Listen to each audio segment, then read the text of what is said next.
Brought to you by Natural Healer. www.naturalhealer.com.au. All rights reserved. We have internet on our computers, phones, tablets, emails zipping back and forth exchanging information, podcasts to listen to, social media to share with. Wow! For an era where people are supposedly so informed, they hurt an awful lot of the time, don't they? Yep. So why is it, with all this knowledge, our culture experiences so much chronic pain? And is there anything we can do to fix it? Well, firstly, I believe our extended community has a love-hate affair with chronic pain because they enjoy the benefits of ignoring and numbing the true reasons behind it. Meaning you can take medication to alleviate symptoms and have to change nothing about how you got to where you are. And secondly, yes, there is a way to remedy the chronic issue naturally, but it won't happen in a single pill, a single healing session, or a single piece of organic fruit. If not yourself, I bet you know someone who has chronic pain, which is any pain lasting more than 3 months. This can be physical or emotional pain, and when you think about it, it's probably a true epidemic. Why does pain become chronic? Well, I believe it's a result of ignorance, be it purposeful or not. You experience pain because your body is trying to communicate with you. It's waving a red flag to get your attention to say something's wrong. When it becomes chronic, it means you've either ignored or numbed the signals. Yet your glorious body hasn't given up, and with the pain, it thinks, hopes, and wishes you'll soon right the ship.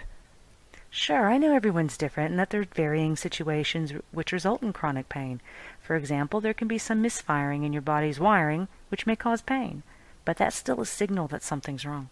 And you need to listen, and lovingly. Why don't we listen? Because a generation or two ago, doctors became the utmost authority on health. Everything they said was absolute truth, which is definitely not true. Now, don't misunderstand. I'm not against doctors, especially those who have a heartfelt intention to truly help people heal, as opposed to just band-aiding symptoms.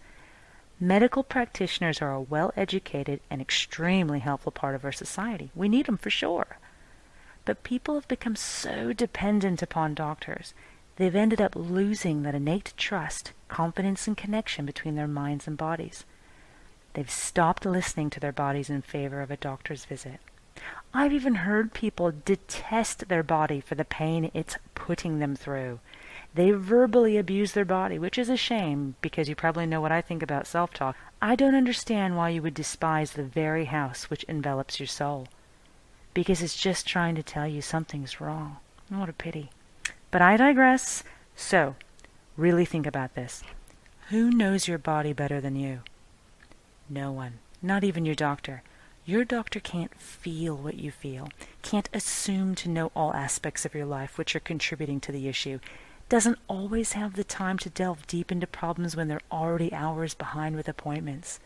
Only you, my beautiful friend, can truly listen to your body, to what it's really saying, and take the right steps to heal.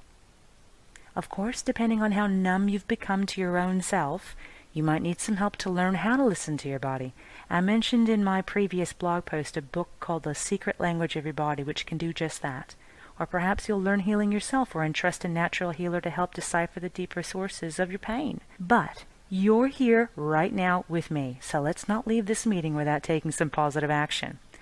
Firstly, take your finger off the mute button. That doesn't mean I want you to pretend like you like your pain. Just listen. Feel and think about what the pain is and where it's coming from, instead of heading straight for the medicine cabinet. Next, do a little stock take of your life. Now, that might sound silly to some, but I'm serious here, I really am. Unless you've broken your leg skiing, pain doesn't always come from a single source. So review the following areas. Your diet. If your diet doesn't include a good balance of fresh fruits, vegetables, natural fiber, protein, and vitamins, as well as clean filtered water, then you'll struggle to rid yourself of any type of chronic pain naturally. You need to give your spiritual house the right foundations before you can start to heal. And I'm not saying to go extreme and throw out Friday night pizzas. I'm saying your body's health will reflect itself as what you eat most of the time. Next, your activity. If you don't do some level of healthy exercise each day, something which picks up the pace of your breathing and stretches your body, then your chronic pain has just scored another goal. This isn't about doing a triathlon. It's as simple as a walk through the neighborhood. How else is your lymphatic system going to drain toxins if you aren't moving to pump them out? Yes, I know you can do dry brushing, but that only goes so far. We are creatures in motion. When we stop moving, things start getting dark. Now the next bit is your emotions.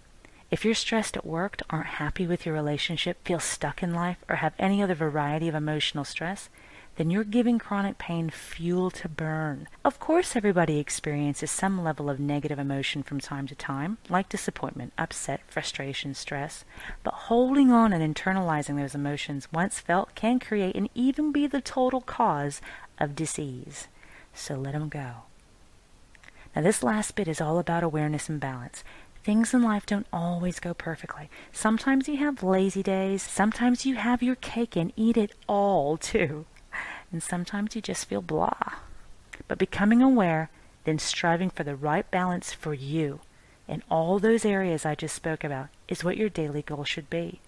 You might not hit it every day or even every week, but I simply ask you forgive yourself and try again. You have a glorious gift, and you know what it's called? The very next moment. So how does this all feel to you? Are you encouraged or unsettled? Are you loaded with excuses or inspired to be done with chronic pain? I'd like to know how you feel about my post today, so please comment below. Namaste, my friends.